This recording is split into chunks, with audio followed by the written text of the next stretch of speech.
ध्यानचंद पुरस्कार और शिव छत्रपति पुरस्कार से सम्मानित किया गया है।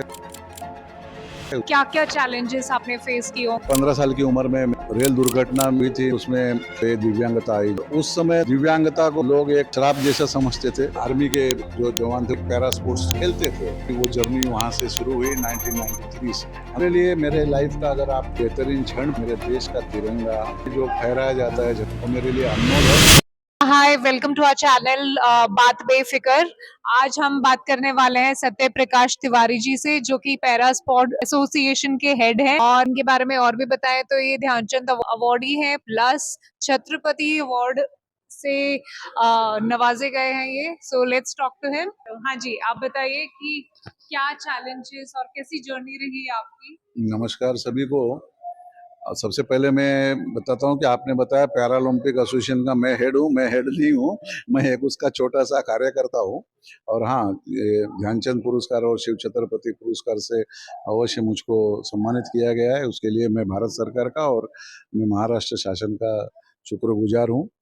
और मैं कहूँ तो भूतपूर्व खिलाड़ी रह चुका हूँ, जिसने कि पैरा एशियन गेम्स और जो दिव्यांगों के लिए जो भी और भी स्पर्धा होती है उसमें मैंने एथलेट विशेष करके एथलेटिक्स और पैरा बैडमिंटन के क्षेत्र में मैंने भाग लिया है और कुछ पदक अपने देश के लिए जरूर हासिल किए हैं। ओके, तो ये जो जर्नी है, जैसे आपने बताया कि इतनी इजी नहीं रह गई। जब आप जिस एरा से आप बिलोंग करते हैं तो फैसिलिटीज नहीं हुआ करती थी, तो काफी दिक्कतें हुई हैं। तो आई मीन क्या क्या चैलेंजेस आपने फेस किए होंगे, और कब ऐसा लगा कि भाई हो सकता है शायद आई मीन ये जर्नी मेरे लिए बनी है या नहीं बनी? एक सेकंड थॉट दिया हो आपने? देखिए, इसके लिए थोड़ा सा मैं अपने पास्ट में जाना चाहूँगा। एक रेल दुर्घटना हुई थी मेरे साथ में और उसमें मुझको ये दिव्यांगता आई, जो मेरे दोनों पैर अबव नी एम्पुटेशन हो गया। उसके पहले मैं नॉर्मली था और एक 15 साल की उम्र में मेरे साथ में ये हादसा हुआ था। और ये हादसा तकरीबन 1981 में हुआ था। और उस समय तो दिव्यांगता को लोग एक शराब जैसा समझते थे। और मैं भी उस फेज से गुजरा। लोगों समाज की जो हम हमारे प्रति जो देखने का उनका नजरिया था, इवन दो जो कुछ अपने भी लोग थे, तो उनका भी ये था कि अब उनके भावना एक ही थी कि ये इस हालत में अब इसकी लाइफ बहुत सरवाइव करना बहुत मुश्किल है। और वो लोग अपनी जगह पे सही भी थे, मेरा ऐसा मानना है, क्योंकि उस समय हमारे देश में विकलांगता के लिए कुछ स्पेशल कुछ ट्रीटमेंट नहीं था। इंफ्रास्ट्रक्चर की बात करें तो जीरो था। और जहाँ से कि मैं फील्ड में आता हूँ स्पोर्ट्स का, उस समय तो कोई उसका नामो निशान नहीं था, कोई जानता भी नहीं था। थे इवेंट थे, ये अंतर्राष्ट्रीय स्तर पर पैरा स्पोर्ट्स बहुत पहले से है, लेकिन भारत में उसकी, इंडिया में उसकी अवेयरनेस बहुत कम थी। तो लेकिन जब लोगों की ये अवहेलना है, तो एक बोलते हैं कि एक जब आपको बहुत से लोग आपको कुछ आपको ये डिमोटिवेट करते हैं ना, तो आपको एक जिद आ जाती है कि भैया नहीं, मेरे को इसको गलत साबित करना है। ये सामने वाला मुझको बहुत हे दृष्टि से देख रहा है या कुछ गलत सोच रहा है। तो बस वो मेरे में भी ईश्वर की इच्छा थी, जो भी समझिए आप उसको। मुझको ये लगा था कि नहीं, मैं इन लोगों को मैं गलत साबित करना है। जो लोग ये सोच रहे हैं कि ऐसी कंडीशन में ये कुछ नहीं कर सकता, वो लोग अपनी जगह पे सही थे। मैं उनका शुक्रगुजार हूँ जिन्होंने उस समय नेगेटिव कमेंट किए मेरे बारे में, जिन्होंने मेरी विकलांगता को देख के बोला कि नहीं, ऐसी हालत में तो इससे अच्छा तो इसका जीवन नहीं रहे। ऐसे से सब कमेंट थे उस समय। तो मैं उनका शुक्रगुजार हूँ, क्योंकि अगर उनकी वो बातें नहीं होती तो मेरे में वो संघर्ष की भावना नहीं आती कि मुझको कुछ करना है। और ये उनके ही लोगों का उन्होंने प्रेरणा दी है मुझको कुछ करने की। और साथ में बहुत से लोगों का, मेरे माता पिता का आशीर्वाद रहा। अब उसके साथ में था कि उस समय पहले तो ये था कि अपने जीवन कैसा चलना है, रोजी रोटी कैसे चलेगी, माता पिता कब तक साथ देंगे। तो ये चिंता का विषय था। हमने थोड़ा सा फिर मेरे पिताजी की मदद से हमने एक उस समय एसटीडी पीसीओ वगैरह चलते थे विकलांगों के लिए, इसी टाइप पे एक जनरल स्टोर भी चालू किया। उससे मेरी रोजी रोटी चली। लेकिन एक अंदर एक भावना थी एक स्पोर्ट्समैन की, जिसने कि मुझको, अब स्पोर्ट्समैन में जैसे बताया, मैंने स्कूल के समय में मैंने क्रिकेट के लिए स्कूल क्रिकेट में भी पार्टिसिपेट किया मैंने। तो लेकिन अब ये था कि अब कौन सा स्पोर्ट्स स्पोर्ट्स तो जीरो हो गया मेरे लिए, लाइफ ही जीरो हो गई थी उसके बाद। लेकिन और जैसा है कि जहाँ एक सोच, सच्ची सोच रहती है बोलते हैं, तो वहाँ पर राह भी मिल जाती है। तो वैसा ही उनको कुछ साथी मिले। हमारे मेरे कॉलोनी में एक हमारे मित्र थे, राजा राम घाट जी, जिन्होंने उन्होंने वो बाय बर्थ पोलियो के ये थे, लेकिन उन्होंने स्विमिंग के क्षेत्र में इंग्लिश चैनल स्विम किया था उस समय 1988 में। ओके। तो उनसे मुझको थोड़ा प्रेरणा मिली। साथ में और भी हमारे आर्मी के जो जवान थे उस समय एक पैरा स्पोर्ट्स खेलते थे, ओके। तो जो खड़की में उनका इंस्टीट्यूट अभी भी है। तो वहाँ से जब मैंने देखा तो चलो नहीं, इसमें हम लोग कुछ ट्राई करते। और तो मैंने मेरी वो जर्नी वहाँ से शुरू हुई 1993 से। मैंने एथलेटिक्स में भाग लिया। कोई इंफ्रास्ट्रक्चर की सुविधा नहीं थी, ग्राउंड खेलने के लिए उस समय तो कुछ था ही नहीं। आज भी उसकी कमी है, लेकिन आज और उस समय की परिस्थिति में बहुत फर्क है। आज सरकार भी सुविधा दे रही है, ध्यान दे रही है, और ज़्यादा ध्यान देने की ज़रूरत है, मैं थोड़े शब्द में कहूँ तो। क्योंकि हमको वहाँ तक पहुँचना ही सबसे बड़ी समस्या, ग्राउंड तक समस्या पहुँचनी। वहाँ पे जाएंगे तो ही हम अपनी काबिलियत या जो भी हमारे पास ये है, हमारे स्किल है, वो दिखाने के लिए। जैसे अब पढ़ाई के लिए स्कूल में जाना पड़ेगा, खिलाड़ी को तो खेल के मैदान में जाना पड़ेगा। वो सब सुविधा नहीं होने के बावजूद भी लोगों का प्रेम मिला, कुछ अपने दोस्त लोगों का, और एक मन में जो भावना थी उसके सहारे हमने एथलेटिक्स शुरुआत किया। और उसके बाद में मैं एक इंजरी के कारण फिर मैं पैरा बैडमिंटन, जो व्हीलचेयर बैडमिंटन था, उसमें शिफ्ट हुआ।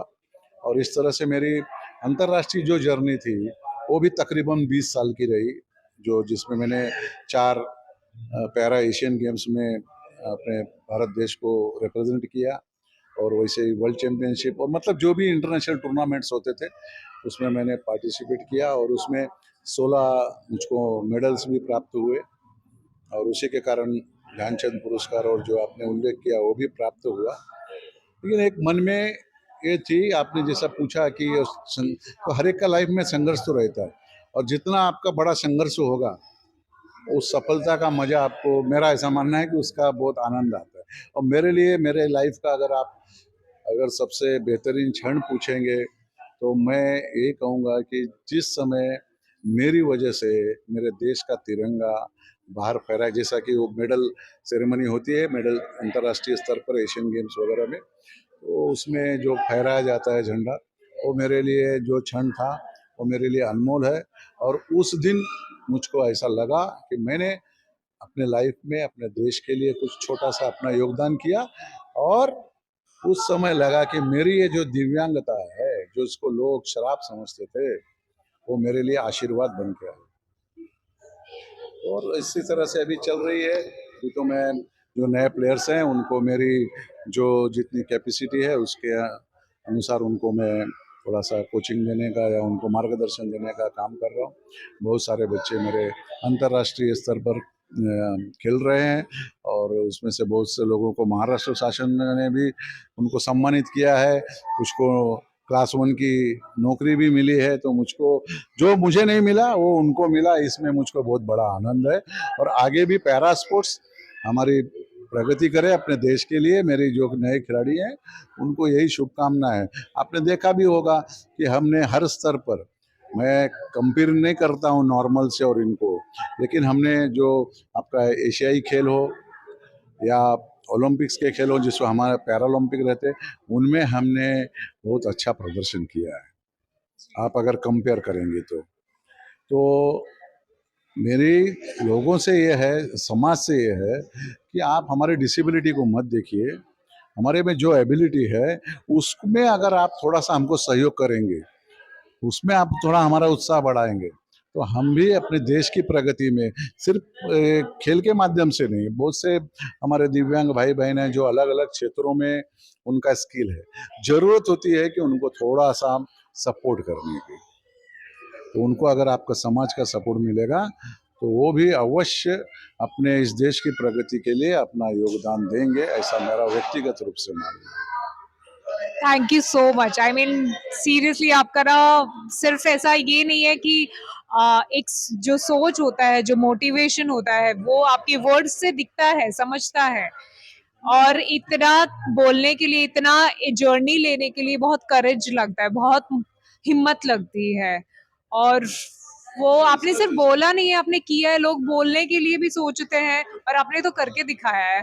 करके देखिए, ये लड़ाई देखिए, ये लड़ाई तो मैं ऐसा नहीं कि मैंने किसी को दिखाने के लिए किया या नहीं, ये लड़ाई मेरी खुद की अपने आप से थी, अपने आप को प्रूव करना था और इसके लिए मैंने ये किया। हाँ, लोगों का साथ मिला, नेचुरल है, मेरे फैमिली का सपोर्ट मिला, ये विशेष है। और मैं जितने भी मेरे दिव्यांग भाई बहन हैं, उनके परिवार लोगों से भी मैं ये कहूँगा कि आप उनको बोझ मत समझिए। हर एक फैमिली में अगर होता है तो ये बहुत बड़ा मतलब उनके लिए एक गंभीर विषय रहता है और बोलते और लोग यही सोचते हैं कि भैया इसका जीवन कैसा होगा। लेकिन देखिए, अगर ईश्वर ने आपसे कुछ चीज छीनी है ना, तो बदले में आपको और भी कुछ दिया होगा, ये ऐसा मेरा व्यक्तिगत अनुभव कहता। आप उस चीज को देखिए, खाली ये मत देखिए कि ये चल नहीं सकता है। अरे चल नहीं सकता ठीक है, लेकिन वो बैठे बैठे ऐसा कुछ काम कर सकता है जो कि जो चलने फिरने वाले वो नहीं कर सकते हैं।